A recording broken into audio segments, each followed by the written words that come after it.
Padre, te damos muchas gracias por este hermoso tiempo, Señor, que tú nos das para, Señor, estudiar tu palabra, para examinar lo que tú dices respecto, Señor, a tu palabra, al fundamento de la iglesia, Señor, a la estructura de la iglesia, al propósito por el cual tú levantaste a la iglesia, Señor. Queremos en esta tarde pedirte que seas para nosotros espíritu de sabiduría, de entendimiento, Señor, de revelación. Señor, abre nuestro corazón para poder recibir tu palabra. Como sucedió en los días del rey Josías, Señor, que nuestro corazón sea enternecido por causa, Señor, del hallazgo, Señor, de tu palabra. En esta tarde, Señor, danos un corazón, Señor, abierto, un corazón sensible, un corazón humilde, Señor. Nos disponemos, Padre, a escuchar tu voz y declaramos, Espíritu Santo, que tú tienes el control de esta reunión. En el nombre de tu Hijo Jesús. Amén y amén. Bueno, hace ya unos 3 o 4 años, Tere, no sé, que escuchamos por primera vez este mensaje. ¿Cuántos años? En 2015, entonces ya 3 años. En 2015, un pastor amigo de esta ciudad me invitó a escuchar a unos hermanos que venían de Corea y que traían una serie de seminarios. Y me invitó así de rapidito, de última hora, y yo estuve en esa reunión. Y cuando yo escuché esta palabra, la verdad es que el Espíritu Santo nos había preparado con unos meses de anticipación, nos había preparado poniendo en nosotros hambre y poniendo una desesperación y despertando nuestro espíritu algo más para poder explicar un poquito más de esto. Les quiero comentar que yo soy pues de formación cristiana desde que tengo uso de razón. Mis papás conocieron al Señor en una iglesia bautista cuando yo tenía apenas 2 años de edad y crecí dentro de la iglesia cristiana. Si ahorita yo fuera ese niño, estaría corriendo y haciendo algún tipo de avería aquí en el salón, ¿verdad? Como todos los niños chiquitos, hijos de los cristianos, estaría por ahí corriendo. Yo digo que yo nací, fui parido entre las bancas de la iglesia bautista, casi. Y entonces tengo toda mi vida de conocer del evangelio, de estar en la iglesia, de ser hijo de pastor. Cuando crecimos, algunos me conocen de cuando era joven, Francisco Durán, de hecho fue mi padrino de anillos, ¿verdad? Él y su esposa, cuando nos casamos, mi esposa y yo, y me conocen. Fuimos parte del mismo grupo de jóvenes. ¿Cuánto tiempo hace de eso, verdad, Francisco? Y siempre algo que ha habido en nuestro corazón es buscar realmente al Señor, no nada más estar dentro de la iglesia. Después fuimos misioneros en Brasil, mi familia y yo, por 8 años. Y en 2009 regresamos a México. Se fundó en 2010 esta congregación con algunas pocas familias, entre ellos Arturo, que siempre ha estado con nosotros, y su esposa Vana, que por cierto es mi cuñada, ¿verdad? Y Dios había bendecido mucho esta congregación, y lo digo con humildad, lo digo con gratitud. El Señor nos ha bendecido mucho desde que fue fundada la congregación. Y cuando ya habíamos ensanchado el sitio de nuestra tienda, ¿verdad?, alargado nuestras estacas y toda la cosa, y nos iba muy bien, el Espíritu Santo empezó a poner una desesperación y un sentir en nuestro espíritu de que algo más el Señor quería para nosotros, algo más nos quería mostrar. Y creemos que ese algo más, aún vienen muchas cosas que el Espíritu Santo nos quiere revelar. No estamos diciendo que ya lo tenemos todo, que ya lo sabemos todo, pero sí hubo esa desesperación. Y cuando me invitaron, yo fui a una reunión realmente que yo no sabía de qué se iba a hablar, ni tenía mucha expectativa. Simplemente fui por quedar bien con este pastor, por aceptar la invitación. Pero cuando estuve allí y escuché esta palabra, el Espíritu Santo me habló claramente a mi espíritu y me dijo: esto es lo que he estado queriendo que tú escuches. Eso es lo que he estado queriendo que tú oigas y que tú aprendas. Abre tus oídos. Y literalmente tuve que abrir mis oídos porque la traducción del coreano al español era una traducción muy rápida. El pastor que estaba predicando quería darnos mucha información y era poco tiempo el que teníamos para recibirla, y tenías que estar muy atento a la palabra, y algo se me quedó. No lo comprendí todo, no estuve en todo el seminario, nada más estuve en dos o tres sesiones, pero con eso bastó para que el Señor me revelara algo que quisiera, y pido al Señor que también nos sea revelado en esta tarde. Y la pregunta es, ahí en la lección número 1 que tienen en su manual, el primer tema es el Evangelio de la Biblia. ¿Cuál es la definición del Evangelio? ¿Cuál es tu definición de Evangelio? es importante tener una definición. Sabemos que la definición etimológica de evangelios son buenas noticias o buenas nuevas, ¿no es así? Buenas noticias, pero ¿cuál buena noticia? Porque hay muchas buenas noticias. Y la iglesia hoy predica diferentes evangelios. La iglesia pregona diferentes evangelios, diferentes buenas noticias. Existe el día de hoy dentro de la iglesia lo que se le llama el evangelio de la prosperidad, ¿verdad? O el evangelio de la sanidad, o el evangelio de la liberación. Diferentes evangelios que hoy se predican. Y bueno, una buena noticia puede ser que el Señor, que este es el año para tu negocio, que este es el año para tu iglesia, que este es el año para tu familia, que hoy es el día de tu sanidad, ¿verdad? Que los problemas de tu hijo se van a resolver el día de hoy, que tu matrimonio se va a resolver, que tu matrimonio se va a componer el día de hoy. Y esas son buenas noticias.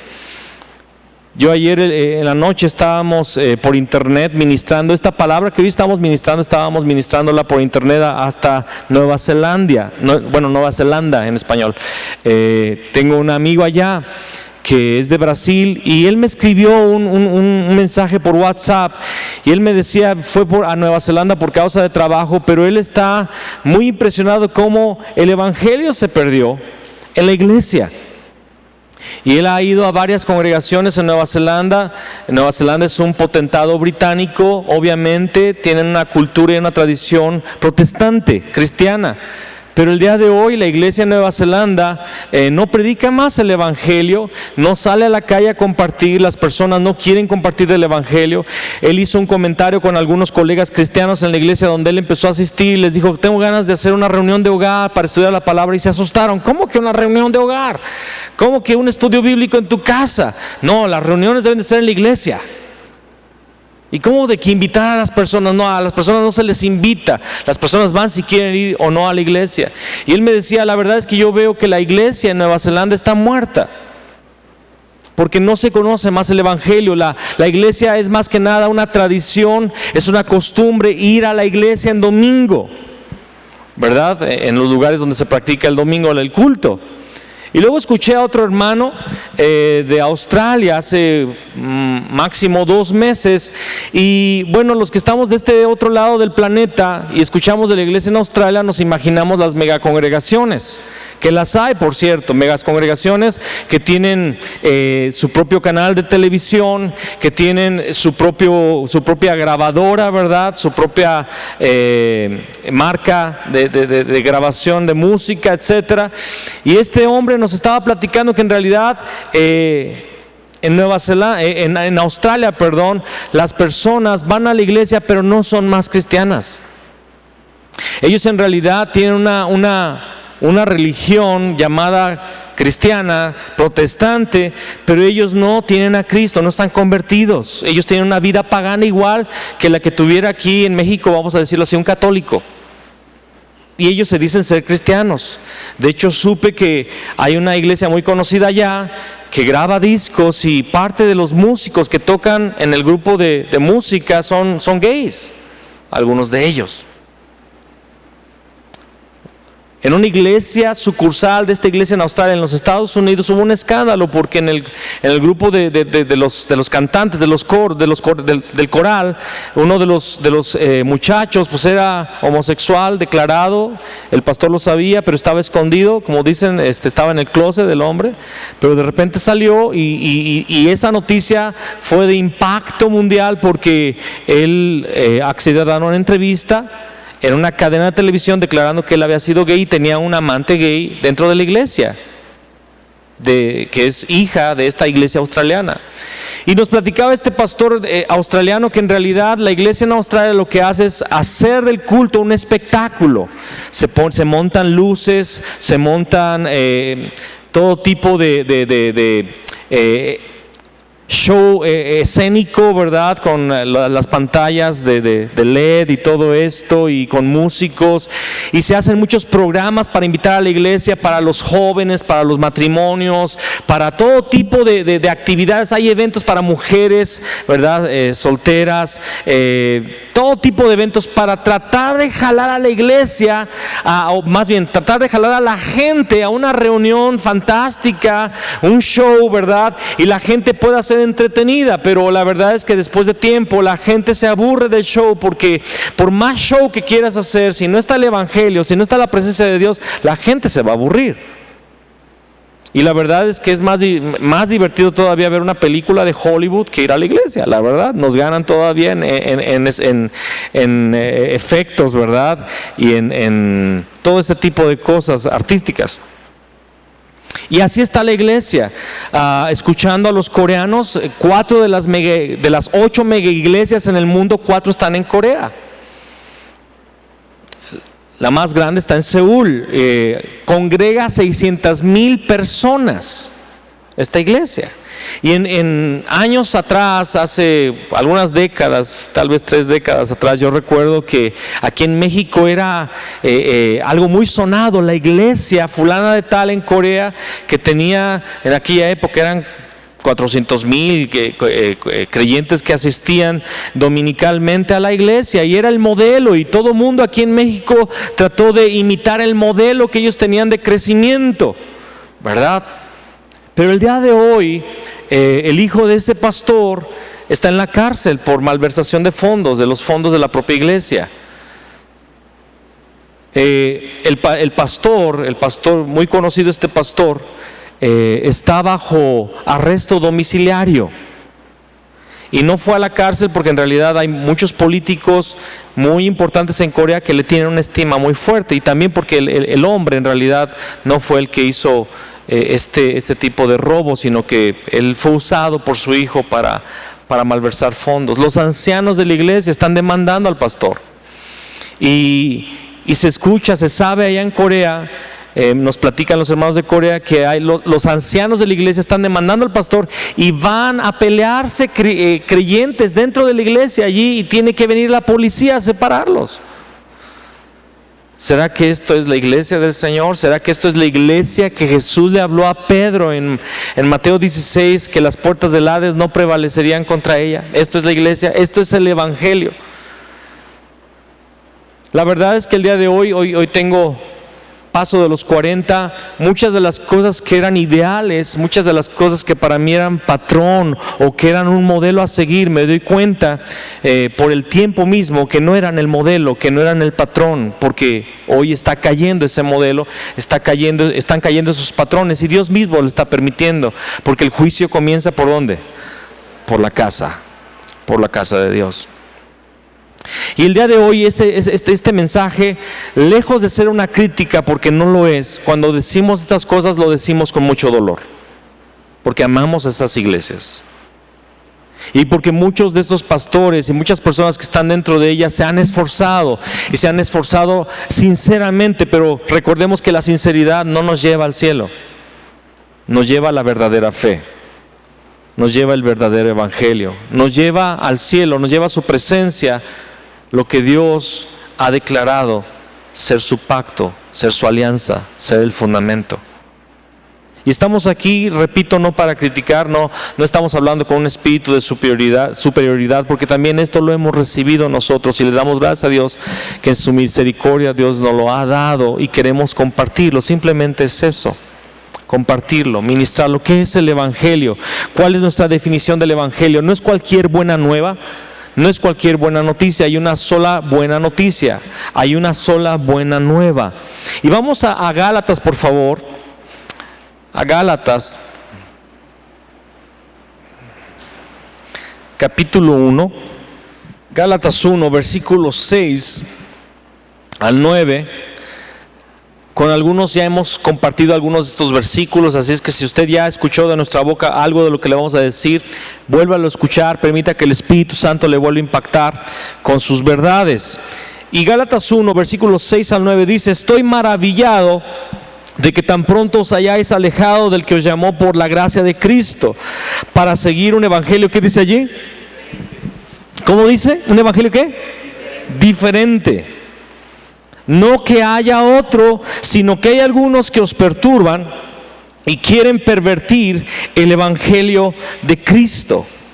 Mas si aún nosotros o un ángel del cielo os anunciare otro evangelio diferente del que os hemos anunciado, sea anatema, como antes hemos dicho. También ahora lo repito, si alguno os predica diferente evangelio del que habéis recibido, sea anatema. Y me gusta del versículo 10, generalmente no lo mencionamos, pero lo voy a leer otra vez. Pues, ¿busco ahora el favor de los hombres o el de Dios? ¿O trato de agradar a los hombres? Pues si todavía agradara a los hombres, no sería siervo de Cristo.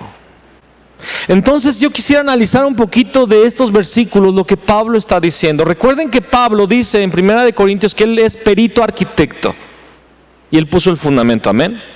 Estas iglesias que vemos aquí fueron fundadas por la gracia de Dios a través del apóstol Pablo. Y Pablo llega a decir, tendrán muchos ayos, muchos maestros, pero solamente un padre, yo los engendré en el evangelio. Y Pablo habla con mucha osadía. De hecho, en esta carta les llega a decir, oh Gálatas estúpidos, en una versión más actual, pero en realidad en el griego es lo que significa como Pablo les hablaba. Oh Gálatas estúpidos, ¿quién los fascinó? ¿Quién los hechizó? Dice en otra versión. Pablo había fundado esta iglesia y no se habían pasado muchos años desde la fundación, cuando Pablo se da cuenta que la iglesia de Galacia perdió el evangelio. Perdió el evangelio. Están siguiendo un evangelio diferente. Y Pablo explica, no hay otro evangelio, hay un solo evangelio. Pero hay personas que los perturban y quieren pervertir el evangelio de Cristo. Entonces tenemos el verdadero evangelio y un evangelio pervertido. Así de fácil. Nada más hay de dos atoles. No hay 3 o 4. Hay un solo evangelio y uno que es un evangelio pervertido, distorsionado. Un evangelio fraudulento. Y Pablo explica y deja claro, si viene un ángel... Porque últimamente en estos tiempos, ¿cómo han surgido las visiones y las revelaciones? Yo escuché de cierta persona que dijo que fue a la isla donde estuvo el apóstol Juan y también fue arrebatado y recibió una nueva revelación. Pablo explica, eso no es evangelio. Si les están enseñando algo distinto de lo que les enseñamos, sea anatema. Anatema significa maldito, separado de Dios. A ese nivel. No podemos ser muy amigables o muy sociables con un falso evangelio, mis hermanos. Necesitamos ser rudos y crueles con aquello que es mentira. Así de fácil. Sea anatema. Y en el versículo 10 dice Pablo, ¿busco ahora agradar a los hombres o a Dios? Si busco el favor de los hombres, ¿qué me hace eso? Me hace un falso apóstol. No sería apóstol de Cristo.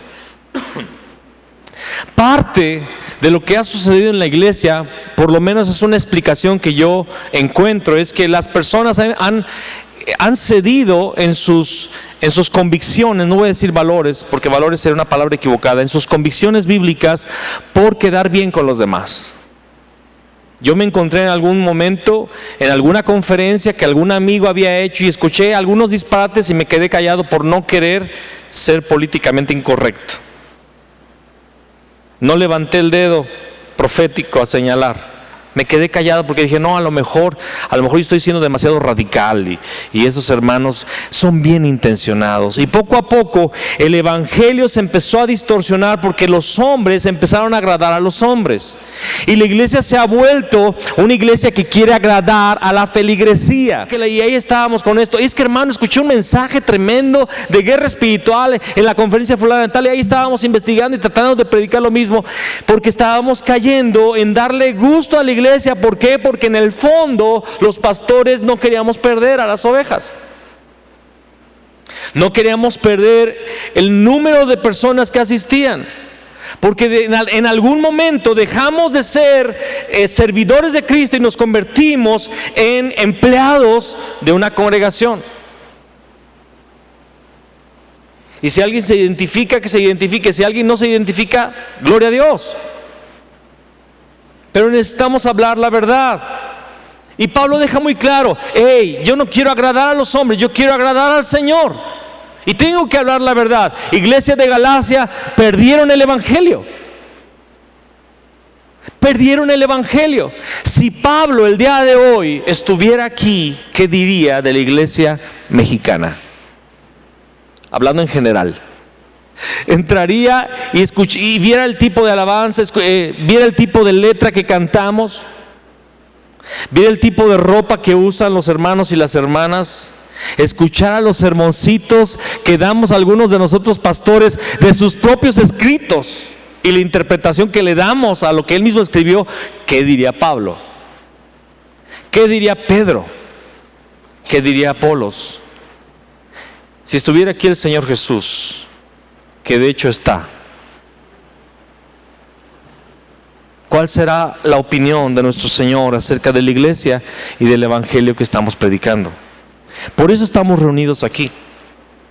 Repito, no para hacer una crítica. Y si es crítica, va a ser autocrítica. Amén.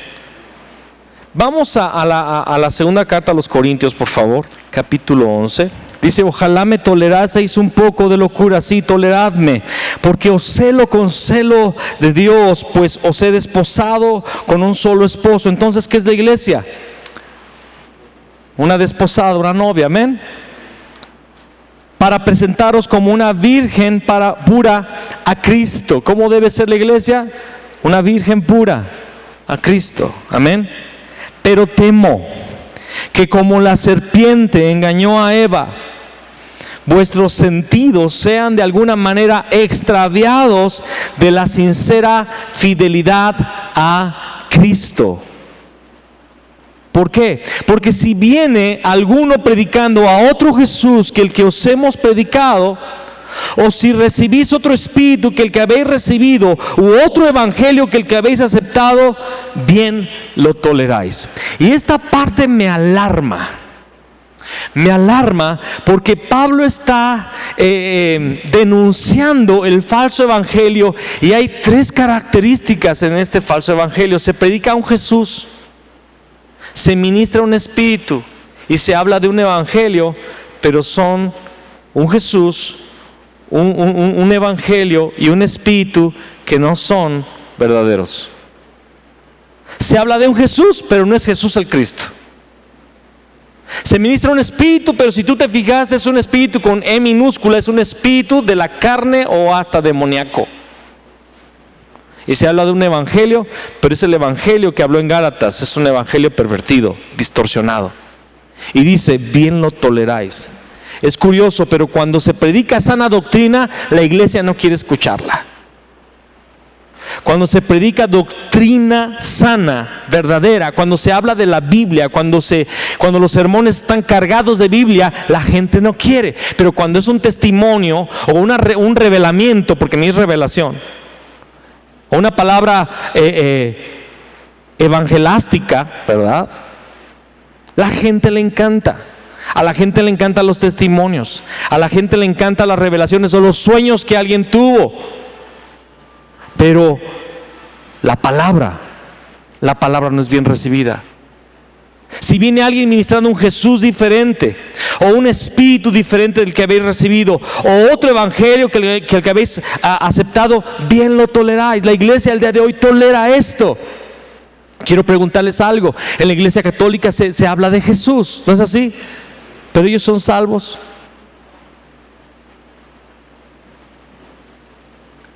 Aún en esa iglesia que acabo de hablar, se hacen reuniones, ¿cómo se llama? Carismáticas, donde la gente hasta habla en lenguas. Pero ¿realmente será el Espíritu Santo operando en sus vidas? ¿Cuánto de eso estará sucediendo en la iglesia evangélica? Todo esto sucede ¿por quién? Por el engaño de la serpiente. Dice: temo que como la serpiente con su astucia engañó a Eva, vuestros sentidos sean también extraviados de alguna manera de la sincera fidelidad a Cristo. Y hermanos, se trata de ser fieles ¿a quién? ¿A quién? A Cristo. ser fieles al Señor en aquello que nos ha llamado, en aquello que Él ha dejado claramente en su palabra. Esta serpiente, Satanás, dice la palabra en el versículo 13, porque estos son falsos apóstoles. Acompáñame, estamos en 2 Corintios capítulo 11, versículo 13. Porque estos son falsos apóstoles, obreros fraudulentos, que se disfrazan como apóstoles de Cristo.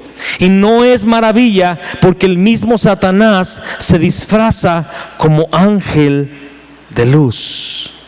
Así que no es extraño si también sus ministros se disfrazan como ministros de justicia, cuyo fin será conforme a sus obras. Satanás es el que está engañando.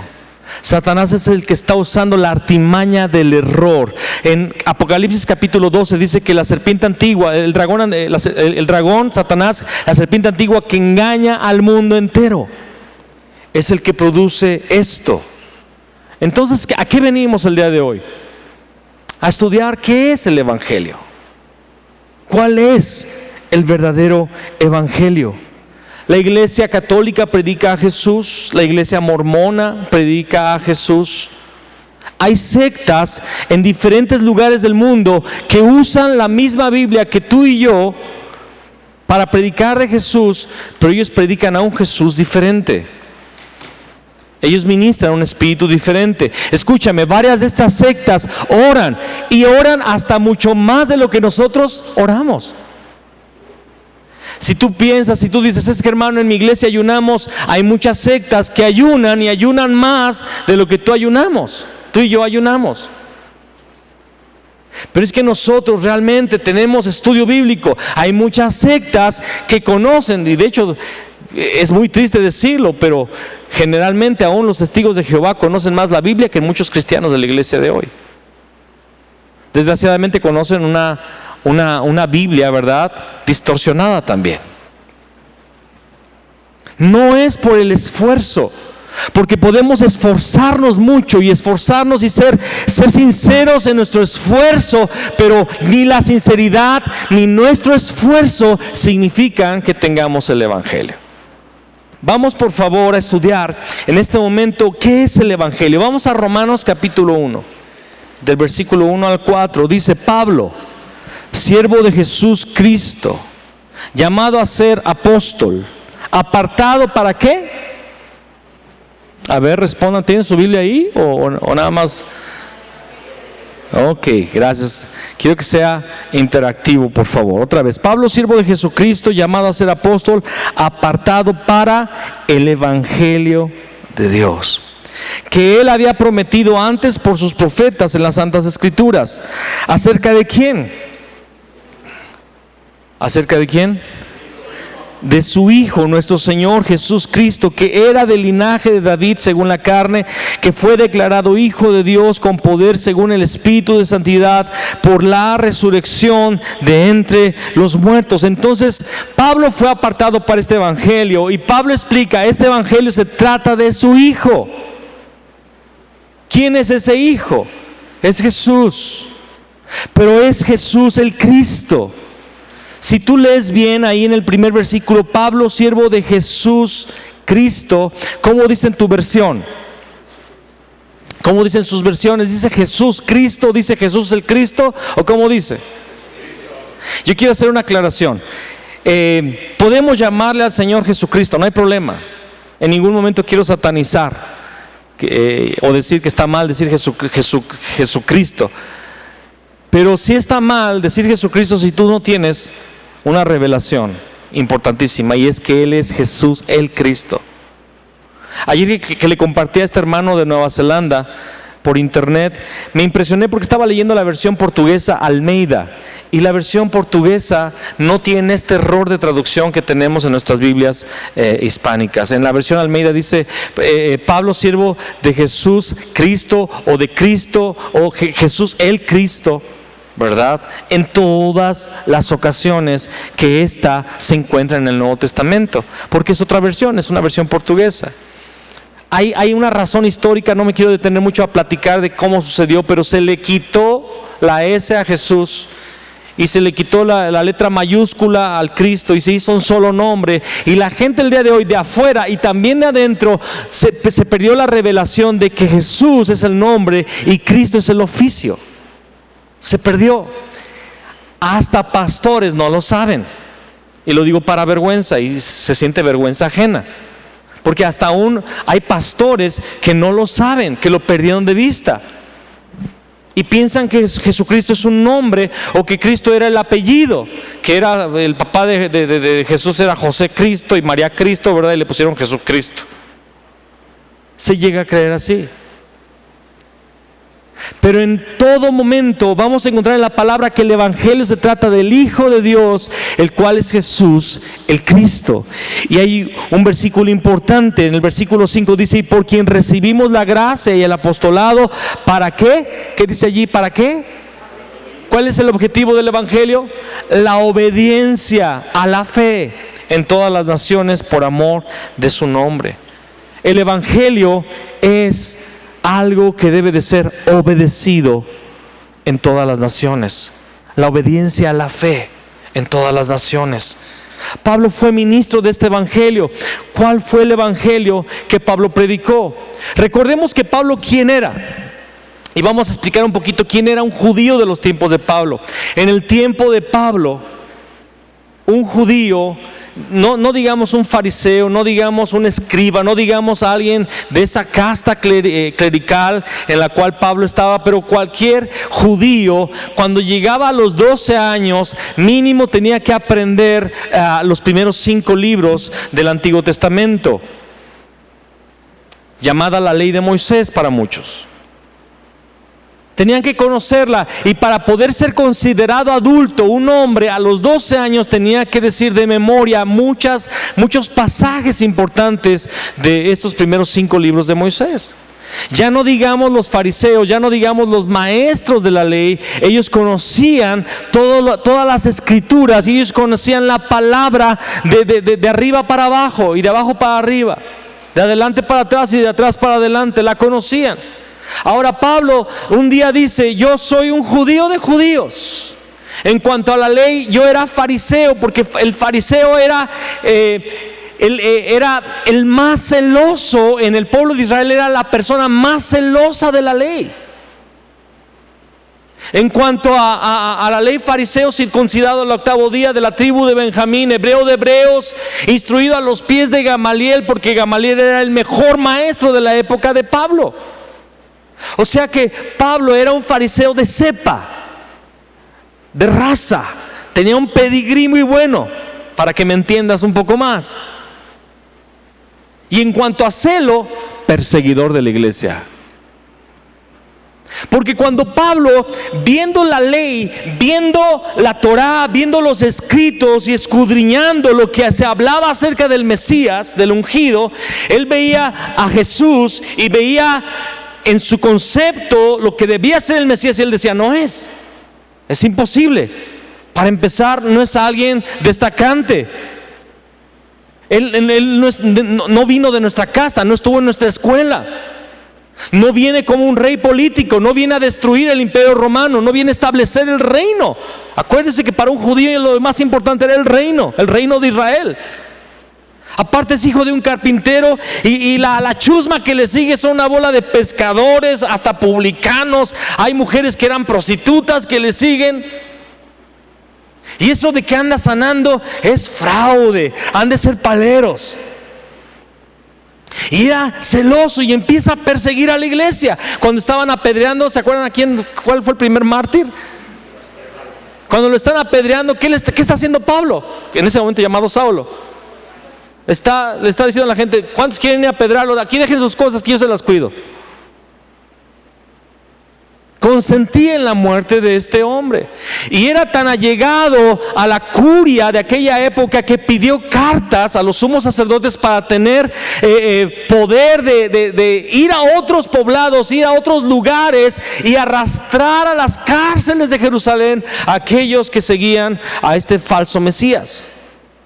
Y cuando va camino a Damasco, una luz poderosísima le rodea y le hace caer, y escucha una voz que le dice: Saulo, Saulo, ¿por qué me persigues? Dura cosa te es dar coces contra el aguijón. ¿Quién eres, Señor? Yo soy Jesús. Y Pablo está allí, se retira a una casa de un Simón el curtidor, en una calle llamada Calle Derecha, y está allí con los ojos en total tiniebla, ¿verdad? Está ahí asustado, y dice la palabra que él está ayunando y él está orando, está preguntándole al Señor varias cosas. Pero en ese momento yo quiero que tú entiendas que cuando Pablo está ciego, tocado por el poder de Dios, y escuchó la voz del Maestro, escuchó la voz de Jesús, en ese momento por la ayuda del Espíritu Santo, yo sé que empezaron a caer muchas fichas. Y aunque estaba ciego, él no necesitaba estar viendo la ley o los escritos, ¿verdad? Las escrituras para recordar, porque él la tenía aquí en la cabeza, cada escritura. Y él empieza a decir, sí era, Jesús es el Mesías, sí es. Y está allí, cuando llega Ananías, pone sus manos sobre sus ojos, escamas caen de sus ojos, él empieza a ver, inmediatamente se bautiza, es bautizado por el Espíritu Santo. Inmediatamente, ¿qué hace Saulo? Que era un hombre muy enérgico, era un hombre muy osado, era un hombre de mucha enjundia, ¿verdad? Muy activo. Inmediatamente se pone a predicar. Mal ha nacido de nuevo, él ya está predicando el Evangelio. Vamos a Hechos capítulo 9, por favor. Porque es el primer momento en que encontramos a Pablo pronunciando el Evangelio. Hechos capítulo 9. Pero Saulo mucho más se esforzaba y confundía a los judíos que moraban en Damasco, demostrando, ¿qué era lo que demostraba Saulo? Demostrando que Jesús era el Cristo. Ahora, ¿cómo lo demostraba? ¿Con su testimonio? Tal vez dio su testimonio, pero él lo demostraba con las Escrituras. Era lo más importante. Y vamos a ver vez tras vez en la palabra que tanto Pablo, tanto Pedro, tanto Apolos, tanto Juan, ellos con las Escrituras demostraban que él era el Cristo.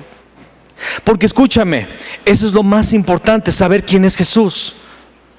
Porque puedes estar hablando de un Jesús que es un Jesús diferente, como el que leímos en 2 Corintios capítulo 11. Lo importante es saber cuál es el verdadero evangelio, porque tú puedes estar predicando un evangelio, sí, pero un evangelio diferente como el que habló Gálatas capítulo 1. Pero Saulo, que acaba de tener un encuentro con el Señor sobrenatural, que escuchó la voz de Dios sobrenaturalmente, él empieza a discutir, a esforzarse, a predicar ahí en Damasco, y dice, demostrando que Jesús era ¿quién? Era el Cristo.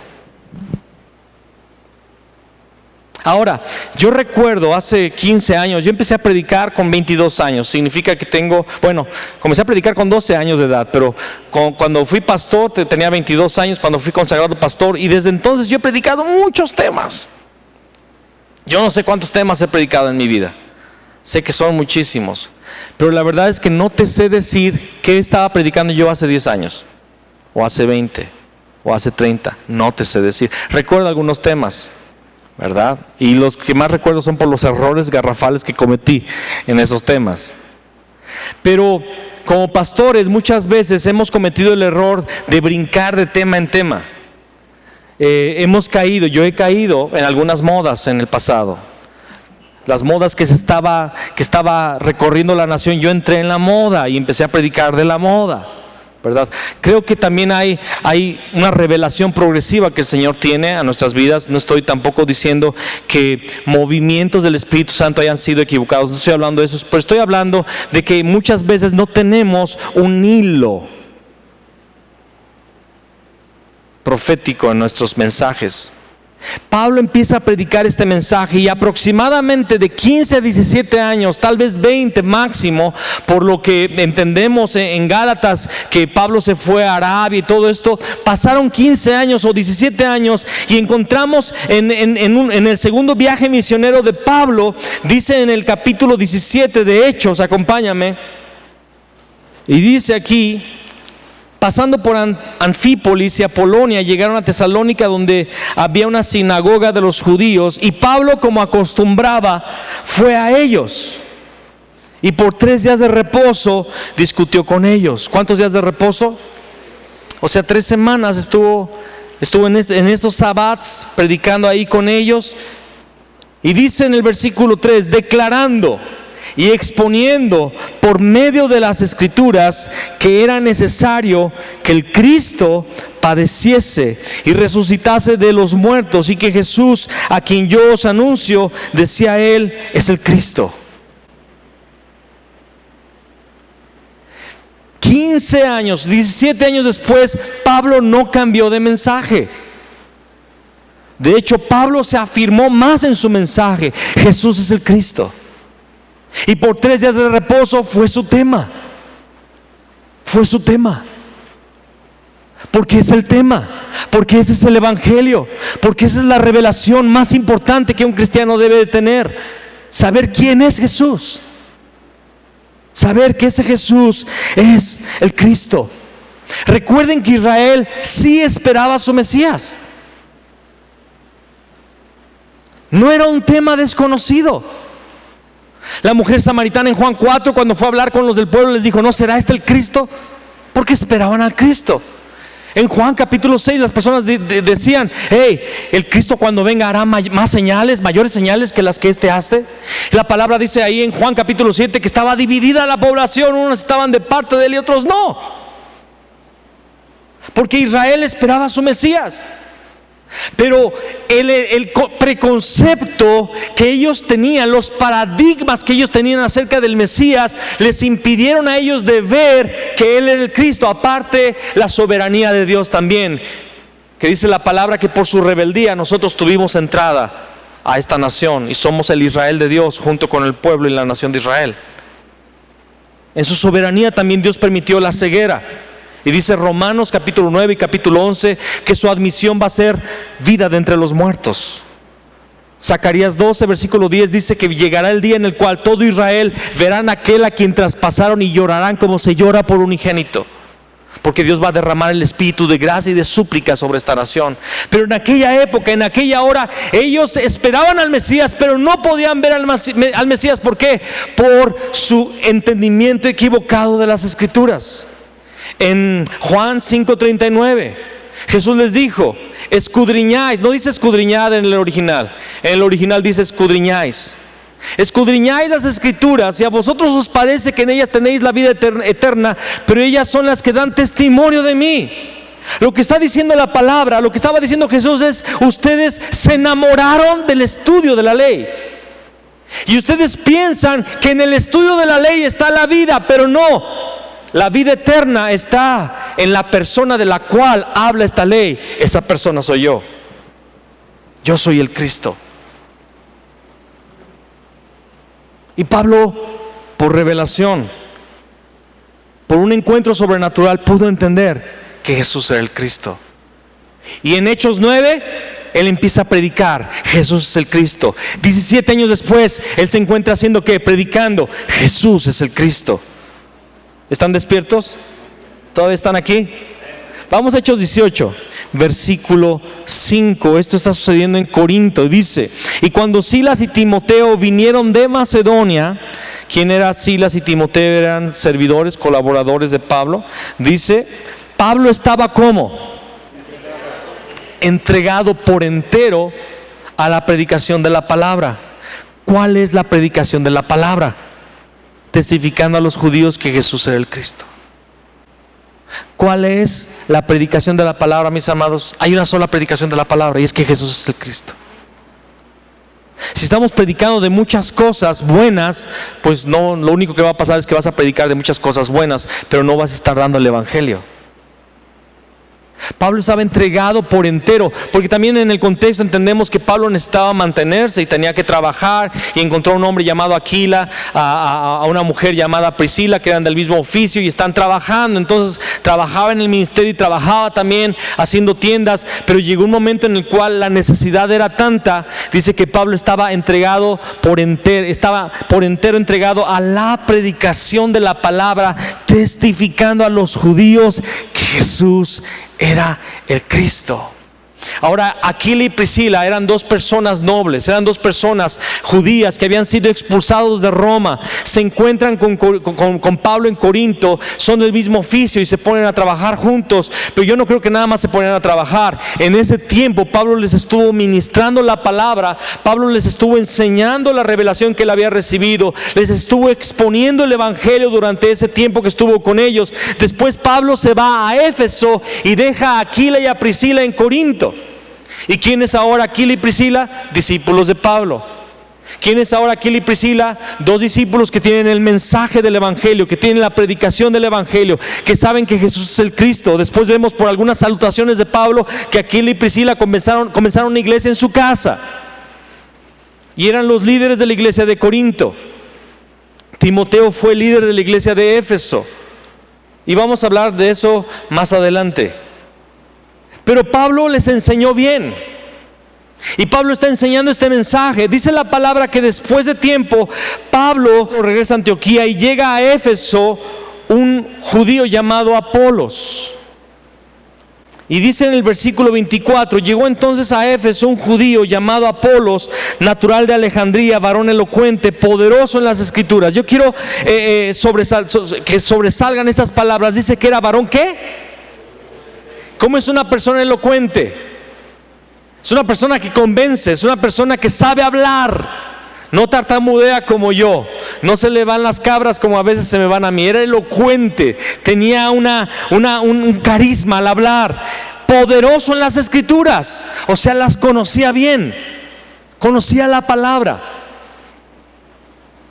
Este había sido instruido en el camino del Señor. Hay otras versiones que dicen en el camino de Jesús o conocía de Jesús. Pues bien, él conocía a Jesús, había sido instruido en el camino del Señor. Y dice que siendo de espíritu fervoroso, hablaba y enseñaba diligentemente lo concerniente al Señor. En otra versión que no es hispánica, de hecho una versión portuguesa, dice que hablaba con precisión acerca del Señor, con precisión. Entonces yo quisiera tener muchos Apolos en mi iglesia, yo quisiera predicadores elocuentes, yo quisiera tener muchos predicadores poderosos en las escrituras, yo quisiera tener predicadores que sean fervorosos y que hablen la palabra con denuedo. Yo quisiera tener a muchas personas así como Apolos que hablan con precisión. Pero dice la palabra, hay un detalle importante, aunque solamente conocí el bautismo de Juan. Después, si tú quieres saber un poquito más de lo que es el bautismo de Juan, bueno, puedes ir a ver el tiempo donde Juan bautizaba. Pero en el capítulo 19 lo explica. El bautismo de Juan era un bautismo de arrepentimiento. Entonces Apolos, muy probablemente el acento de su predicación era el arrepentimiento. Y conocía de Jesús. Tiene varias características muy buenas, pero tenemos que hacer una pregunta: ¿ese es el evangelio? ¿Eso es el evangelio? Porque podemos ser como Apolos, en el mejor de los casos, gente que conoce la palabra, gente que es elocuente y fervorosa y que enseña, pero que tenemos un conocimiento limitado. Y lo triste es que pudiéramos estar limitados en muchas cosas, pero en lo que no podemos estar limitados es en la revelación de que Jesús es el Cristo. Eso no debe de perderse, eso no debe de ser desconocido. Y recordemos, cuando hablamos de que Jesús es el Cristo, no es un tema solamente, es una revelación. Solamente se recibe por revelación. Y dice en el versículo 26: y comenzó a hablar con denuedo en la sinagoga. Pero cuando le oyeron Priscila y Aquila, le tomaron aparte y le expusieron más exactamente el camino de Dios. ¿Cómo se lo expusieron el evangelio? Más exactamente. ¿De qué le habrán hablado Aquila y Priscila a Apolos? Recordemos que ellos fueron discípulos de Pablo. Bueno, tuvieron su mini seminario con Apolos, y dice el versículo 27: y queriendo él pasar a Acaya, los hermanos le animaron y escribieron a los discípulos que le recibiesen, y llegando él allá fue de gran provecho a los que por la gracia habían creído. ¿Qué fue lo que enseñó Apolos allá? Dice: porque con gran vehemencia refutaba públicamente a los judíos, demostrando por las escrituras que Jesús era el Cristo. Apolos comenzó a predicar el evangelio, de forma exacta, de forma precisa. Él pudo comenzar a predicar el Evangelio de Dios y fue de gran provecho. Fue de gran provecho. Porque este es el Evangelio. Porque no hay otro Evangelio. ¿Cuál fue el primer mensaje que la iglesia primitiva dio? Escúchame, en Hechos 2, ahorita vamos a pasar allá, pero en Hechos 2 vemos la venida del Espíritu Santo en el día de Pentecostés. Era un Pentecostés dispensacional. Hubo una cosecha de almas tremenda, 3,000 almas. Pero aquí está Pedro en Hechos 2. Recordemos que hace 50 días atrás, más o menos, que Jesús fue crucificado en Jerusalén. Y en esta crucifixión, todos los discípulos, con excepción de Juan, se huyeron, se fueron. Pedro hasta llegó a negar 3 veces al Señor. ¿Lo recuerdas? ¿Sí lo recuerdas o no lo recuerdas? Demuéstrenme que están despiertos. Ok, gracias. Pedro huyó, y después de haber huido, y cuando el Señor resucitó, dice que se les apareció varias veces y les estuvo hablando acerca del reino de Dios por aproximadamente 40 días. Después los llevó al monte de los olivos, y vemos en Hechos capítulo 1 versículo 11 que Él ascendió a los cielos, ¿verdad? Y se fueron a Jerusalén y estuvieron por esos 10 días más, estuvieron en el aposento alto en oración y estaban en un mismo espíritu esperando al Señor. Recordemos, ellos habían estado con miedo. ¿Por qué? Porque los sacerdotes, los fariseos y los saduceos, toda la gente religiosa había matado a su maestro, y también los estaban persiguiendo y estaban con miedo, estaban en reuniones a puerta cerrada. Pero cuando viene el Espíritu Santo y se les reparten como lenguas de fuego y empiezan a hablar en otros idiomas las maravillas del Señor, se juntan como alrededor de 11 naciones y están escuchando las maravillas de Dios.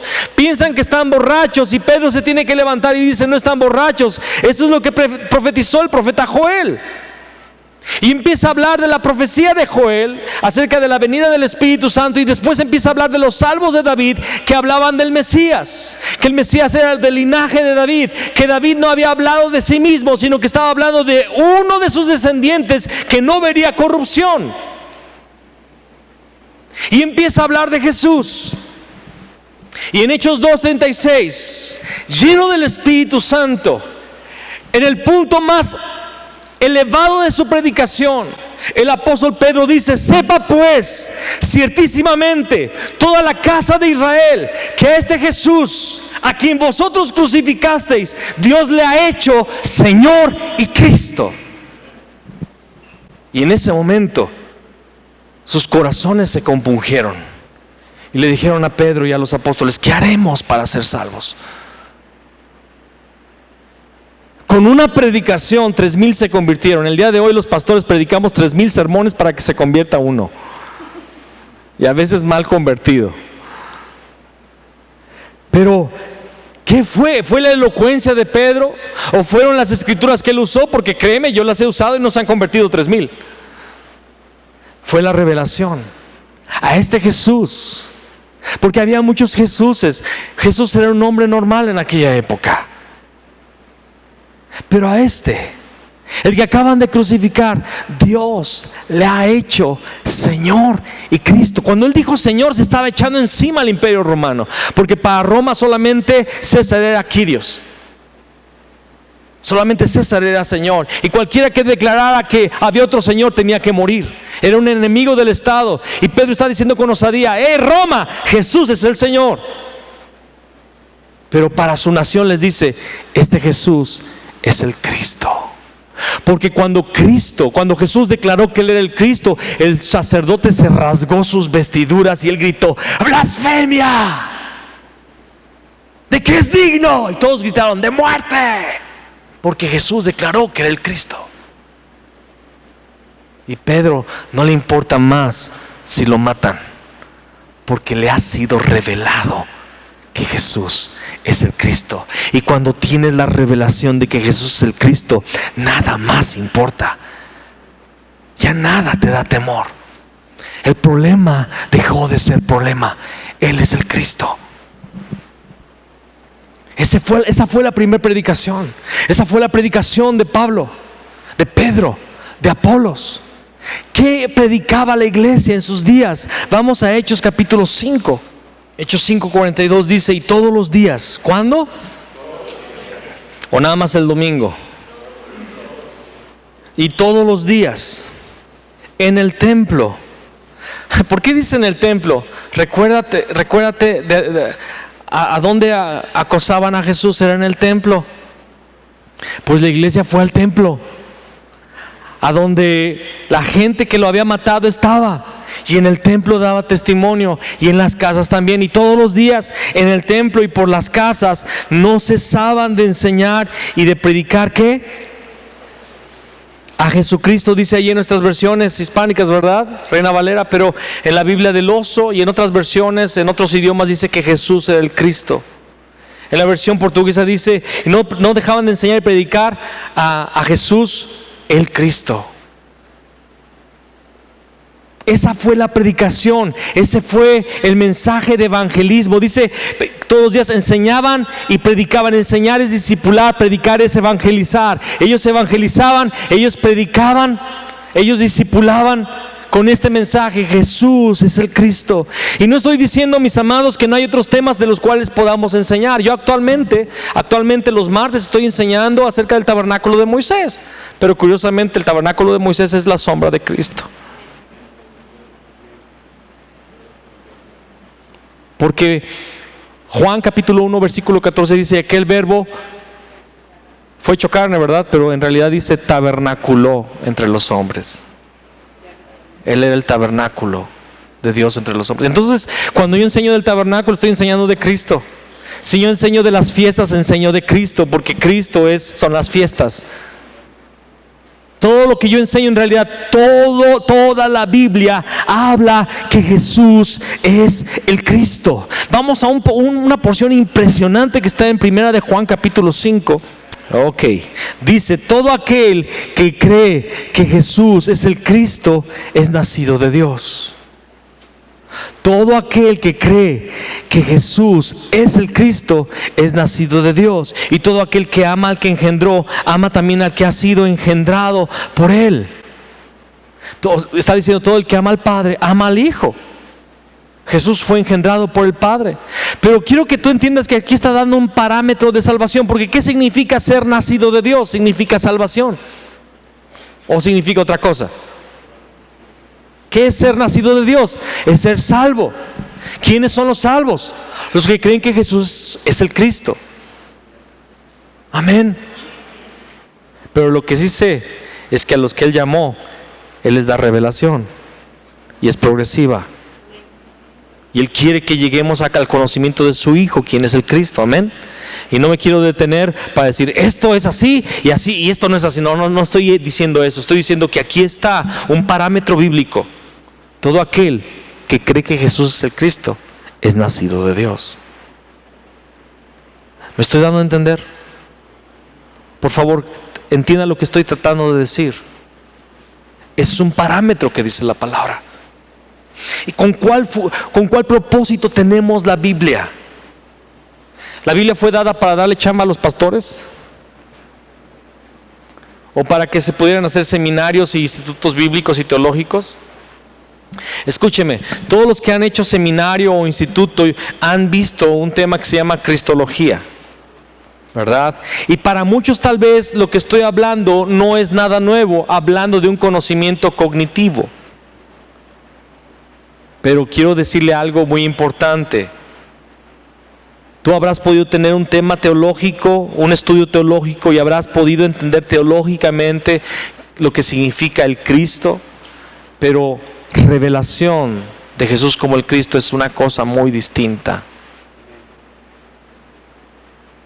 Revelación es algo muy diferente. La revelación es una gracia de Dios. Y no sé si tú te estás dando cuenta, no estamos hablando nada nuevo en realidad. Estamos hablando, como dijo Jesús, sacando tesoros de sus tesoros, cosas nuevas y cosas viejas. Pero estamos pidiendo en esta noche revelación. ¿Para qué fue escrita la Biblia? Yo ayer le preguntaba a mi amigo de Nueva Zelanda, ¿cuál es el versículo nuclear de la palabra, de la Biblia? ¿Cuál es el versículo que es el núcleo del Evangelio, el núcleo de la Biblia? Y se quedó así, mi amigo Leo, ¿verdad? Dice, no sé. Dije, ni siquiera Juan 3:16 me vas a responder. Dice, no, pues sí, yo creo que Juan 3:16. Le dije, no, bro, ya no lo respondiste, se te fue, ¿verdad? Se te fue la oportunidad. Yo pensaba que era Juan 3:16, ¿verdad? Porque de tal manera amó Dios al mundo. Y es un versículo precioso, habla del amor de Dios. Pero vamos a Juan, capítulo 20, por favor. Juan 20, 31.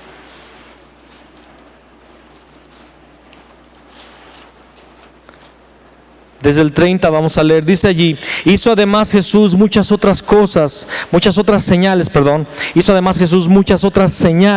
en presencia de sus discípulos, las cuales no están escritas en este libro, pero estas se han escrito.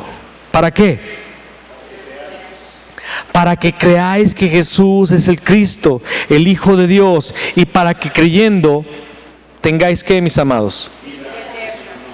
Tengáis vida en su nombre. La Biblia fue escrita, los 66 libros, 39 del Antiguo y 27 del Nuevo, si no estoy equivocado, porque a veces los volteo, ¿verdad?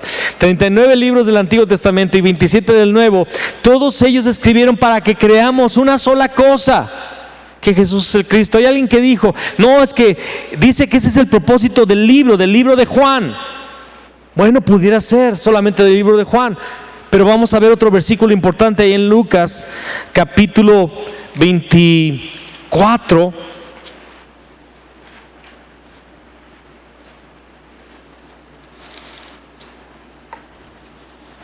Y vamos a leer dos versículos. Dice ahí en el versículo 25 de Lucas 4, es la revelación de Jesús a los caminantes a Emaús. Dice, entonces Él les dijo, oh insensatos y tardos de corazón, para creer todo lo que, ¿quiénes?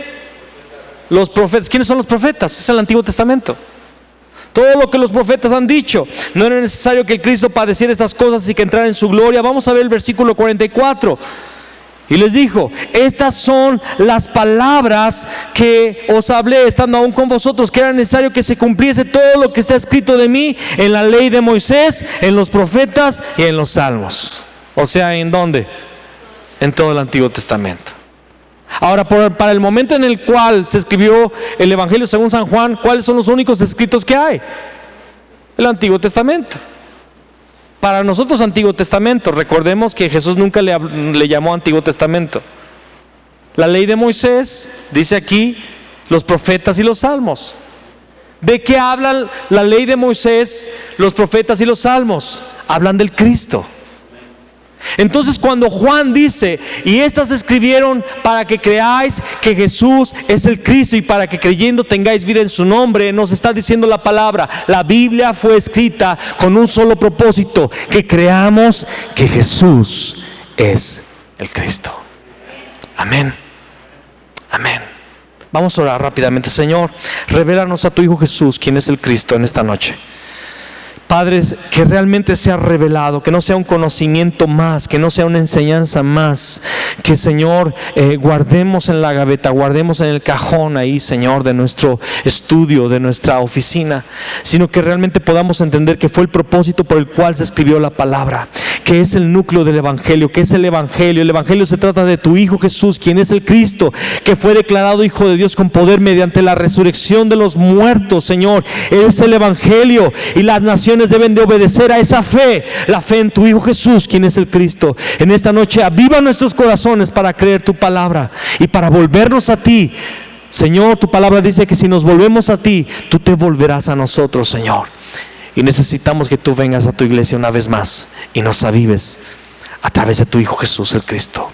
Amén y amén.